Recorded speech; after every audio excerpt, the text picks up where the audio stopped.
Crop cover हाऊसची उभारणी किंवा याचा जो सांगाड आहे तो नक्की कसा उभा करायचा याविषयी आता माहिती घेऊया। साधारणपणे यामध्ये ज्या आपल्या जुन्या टोमॅटोसाठी आपण 8 फुटीच्या काठ्या वापरतो त्याच काठ्या इथं वापरलेल्या आहेत। त्या काही नवीन यावेळी घेतलेले नाहीत, हाय त्याच गेल्या वर्षीच्या किंवा 4-5 वर्ष वापरलेल्या ह्या काठ्या आपल्याला दिसतील। ह्या एक 8 फुटी उंचीच्या काठ्या आहेत आणि सुरुवातीला ज्यावेळी आपण उभा करताना 2 काठ्या ज्या आहेत त्या 2 काठ्यामधलं अंतर 9.5 फूट एवढं ठेवलेलं आहे आणि 9.5 फुटावर लाईन आउट करून मार्किंग करून त्या 9.5 फुटांच्या अंतरानं त्या प्रत्येक ओळीत त्या काठ्या उभ्या केलेल्या आहेत। म्हणजे 5 फुटाचे बेड आहेत आणि या 5 फुटाच्या बेडमध्ये 2 सलग 2 काठ्यामधलं अंतर जे आहे ते 9.5 फूट आहे आणि 9.5 फुटाचं अंतर झाल्यानंतर त्याच्यानंतर एक उभी तार आणि एक आडवी तार अशा पद्धतीच्या ह्या ओळी काढलेल्या आहेत।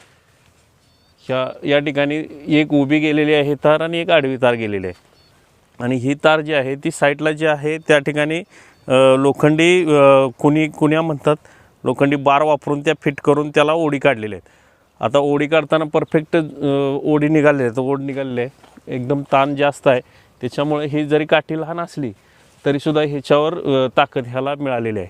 आणि त्यानंतर हे जो 9.5 फुटाचा जो भाग राहतो आहे 2 काठ्यामधला याच्यामध्ये ही आडव्या पद्धतीने ही 9 फुटाचा जो पदर आहे, 9 फुटाचा जो नेट क्रॉप कवर किंवा नेटचा जो पन्ना आहे तो ओढलेला आहे आणि बांधलेला आहे।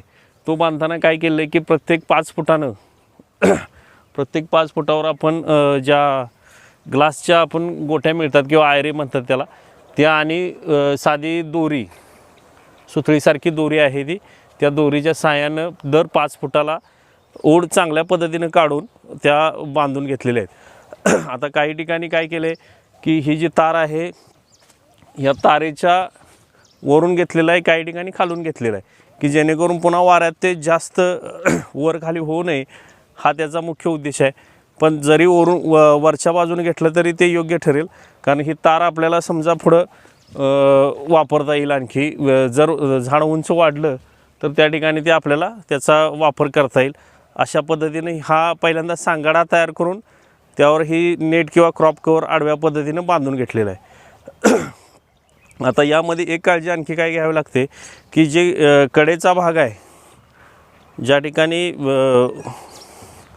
शेवटचा जो भाग आहे त्या ठिकाणी आपल्याला लोखंडी कुणी आपल्याला घ्यावी लागेल। ती साधारणपणे 2.5 किंवा जमिनीच्या मगदूरनुसार, जर माळरान जमीन असेल तर 2-2.25 फूट लांबीची जर कुणी असेल तर ती चालून जाईल। आणि अशा पद्धतीच्या ज्या कुण्या आहेत त्या कुण्या आपल्याला वापरायला लागतील। ह्या साधारणपणे 2.5-3 फूट जे फुटीच्या एवढ्या अंतराच्या कुण्या आपल्याला खाली मारायला पाहिजेत की जेणेकरून त्याला जरा स्ट्रेंथ मिळेल। आणि त्यानंतर जी पहिली काठी येईल यामधली जी पहिली काठी आहे त्या पहिल्या काठीला आतून एक आपल्याला अशी तिरकी हॉकी द्यावी लागेल आणि ही हॉकी प्रत्येक काठीला दिलेली आहे। जो सांगाडा तयार करणार आहे आपण त्या सांगाड्यामध्ये हे खूप महत्त्वाचं काम आहे, कारण ही काठी जर आपण या पद्धतीनं जर उभी केली, त्याला आतून जर सपोर्ट दिला तर या इथला जो पॉईंट आहे किंवा ही जी समजा वारा आला आणि जर कोणी निघालीच वाऱ्यानं उपसून आली तर ही काठी ह्या पॉईंटला ही पकडून ठेवते आणि जेणेकरून इथून पुढं जो आहे तो सांगाडा सुरक्षित राहील। अशा पद्धतीचं ते स्ट्रक्चर आपल्याला करावं लागतं।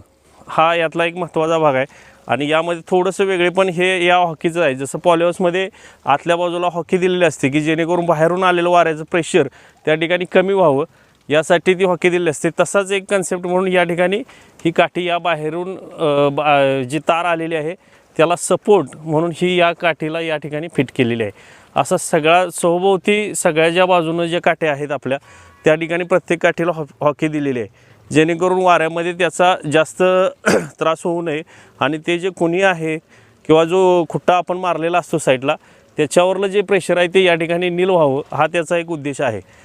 जास्त वारं ज्यावेळी येईल त्यावेळी शेडनेट किंवा हा सांगाडा असा दाबला जातो आणि तो आत दाबू नये यासाठी चहूबाजूनं कुठल्या बाजूनं वारं येईल आपल्याला सांगता येत नाही, त्यासाठी ते स्ट्रक्चर या ठिकाणी तयार केलेलं आहे।